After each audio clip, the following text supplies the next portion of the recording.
Hi everyone, welcome to Clarity for Show. In today's session, we'll discuss important current affairs for NABARD Grade A exam. First question is regarding State of World Population Report 2025. The question is which of the following statements are true for State of World Population Report 2025?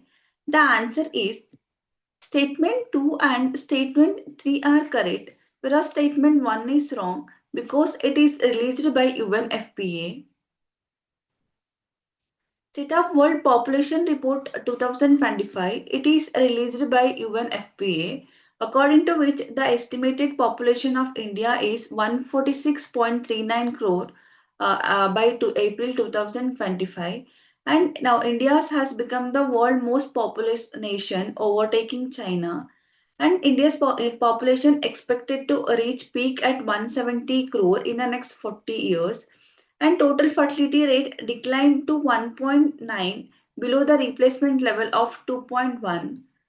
When it comes to working age demographics, 24% are in the age group of 0 to 14 years, 17% between 10 to 19 years, 26% between 10 to 24 years, whereas working age population, which is 15 to 64 years, accounts for 68% of the population, which reflects demographic dividend opportunity in India.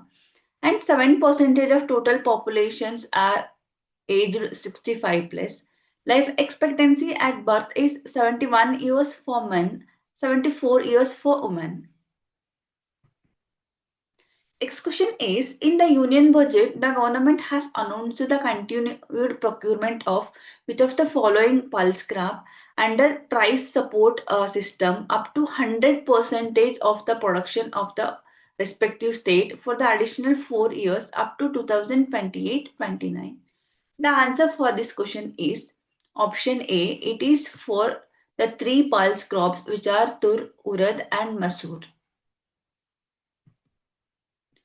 Usually under price support system, the government will procure 25% of the production, whereas to enhance the domestic production and to reduce the import of pulses, government has announced that it will procure 100% of the production of tur, urad and masoor for the procurement year 2024-25, whereas in the union budget it has been announced for another 4 years, which is up to 2028-29 under price support system.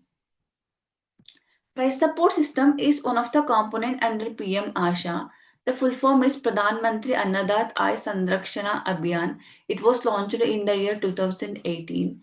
The main aim of the scheme is to provide price assurance for pulses, oilseeds and copra, thereby ensuring stability of the farmers, reduce distress sale, and promote crop diversification towards pulses and oilseeds. The components are price support scheme.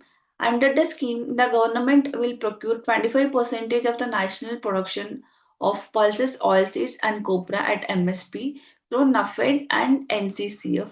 Whereas for the three crops, tur, urad, and masoor, it will procure 100% for the in the financial year 2024-25, and it has extended for another 4 years up to 2028-29. Next component is price stabilization fund. It will maintain the buffer stock of pulses, thereby it will stabilize the prices of the commodities and prevent the distressed sale of the farmer. Next is price deficiency payment scheme. So under which the farmer will receive the direct compensation of difference between the MSP and market price. It will cover 40% of the oilseed production for 4 months. Next one is market intervention scheme. It will provide remunerative prices for perishable horticultural crops up to 25% of the production, mainly for the top crops, tomato, onion and potato. Next question is regarding Global Economic Prospect Report. The question is which of the following statements are correct regarding Global Economic Prospect Report? The answer is the statement 2 is correct, statement 3 is correct, statement 1 is wrong because it is released by World Bank, not by World Economic Forum. As per the World Economic Prospect Report released by the World Bank, it's maintained financial year 26 GDP growth at 6.3 percentage and gradual decline in the public debt to GDP ratio due to higher tax revenue and lower current expenditure. So it forecast a GDP growth of 2026 as 6.3 percentage.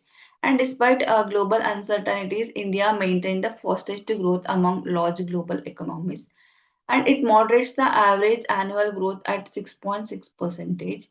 And service sector and export recovery are seen as key drivers of medium term growth, and it projects 2025 global growth at 2.3 percentage, which is weakest in the 17 years. Next question is, the United Nations declares 2026 as International Year of which of the following. The United Nations declares 2026 as International Year of Women Farmers. Let me know in the comment box. United Nations declares 2025 as International Year of what? Let's see some of the important points regarding women farmers. The women produce 60 to 80 percentage of the food in developing countries and represent 39 percentage of the agricultural labor in South Asia. And women comprises 80 percentage of economically active workers in agriculture, but they only holds 14 percent of the agriculture land and just 8.3 percentage as per latest National Family Health Survey. The challenges faced by women farmers are limited access to the credit and insurance and technology gap which restrict them in the use of mobile based advisories and poor involvement in decision making, and climate changes increases their household and farming burdens. Some of the initiatives by the government are Mahila Kisan Sashaktikaran Pariyojana. It is for skill building and resource access for the women. Submission on agriculture mechanization, under which 50 to 80 percentage of subsidy will be given for the purchase of equipment for women farmers. National Food Security Mission, under which 30% of the budget allocation is for the women farmers. Next question is, under the Pradhan Mantri Fasal Bima Yojana scheme, which of the following initiative was launched for large scale integration of technology infusion in the implementation of the scheme, which leading to the increasing transparency and claim calculation and settlement? The answer is option B. It is FIAT, Fund for Innovation and Technology. This Fund for Innovation and Technology, it was launched with a corpus of 824 crore. It is for large-scale technology infusion in the implementation of the scheme, which leads to increased transparency, climate calculation, and settlement. Other initiative under PMFBY are STEC. The full form is Yield Estimation System Using Technology. It is for the estimation of yield using remote sensing instead of manual crop cutting experiment. Next one is WINDS. Full form is Weather Information and Network Data System. It envisages the setting up of automatic weather stations at block level and automatic rain gauges at the panchayat level. Next one is DIGI. It is for the to monitor the climate disposal processes under the scheme. Next is Krishi Rakshak portal and helpline. The number is 13447. It is to improve the grievance redressal mechanism. Next one is cropic. The full form is collection of real-time photos and observations of crop. It is to monitor the crop health. So it will be monitored by taking the periodic photos of standing and peril affected crop at predetermined intervals of its growth using GPS coordination. The question of the day is, match the following according to the correct order. Give your answer in the comment box.